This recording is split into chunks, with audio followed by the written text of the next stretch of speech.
Kuala Lumpur is the most underrated city in the world, and this is coming from someone who's been digital nomading for 9 years. So is Kuala Lumpur a good destination for digital nomads? I think so. Here's why. First off, KL's air quality is some of the best in the world. It significantly beats places like Bangkok, Chiang Mai, and Bali. Next, KL is pretty walkable, although there are ride-sharing apps like Grab that work very well and are pretty inexpensive. I'm talking like 20-minute ride for about $2.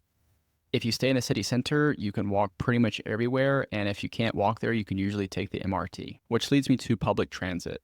The MRT in KL is exceptional. Most stations are very modern and clean, and trains come every few minutes. The only downside is they don't cover the entire city yet, so you still have to do some walking. Up next is safety. The US State Department lists Malaysia as safer than Indonesia and on par with Thailand and Vietnam. I felt very safe in KL. The police were everywhere, and I never really had a problem. Price-wise, KL is the most affordable city in the world for quality of life. It's sort of amazing, honestly. Like I said, a 20-minute Grab drive is $2. Eating out at a high-quality restaurant, and you can spend just maybe $5 on a meal, less if you went to a more local restaurant. Apartments are very affordable too. I might do a video on the place we stayed at in KL, so subscribe for that. But in general, you can find a place for several $100s a month, depending on the lease length. Next up, we have things to do. Some say KL is a bit boring. I'd push back and say I'm not sure what KL is missing compared to other places like Bangkok, outside of nightlife.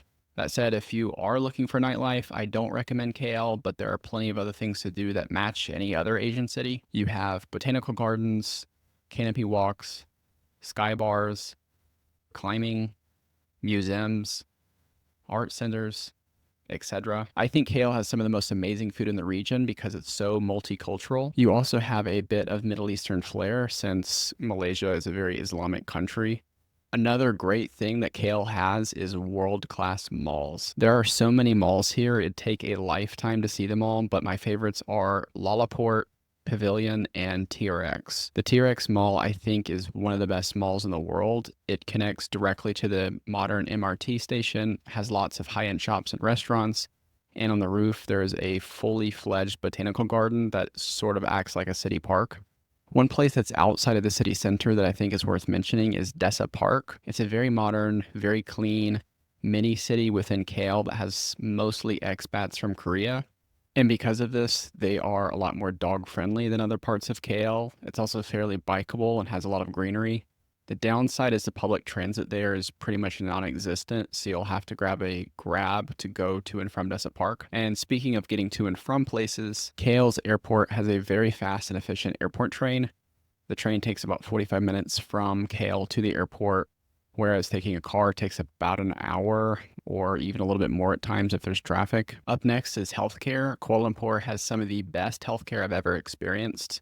The people are nice, the service is fast, it's inexpensive, it's high quality, the hospitals are modern, which leads me to the last point. People in Malaysia are so kind and down to earth. They're always willing to help.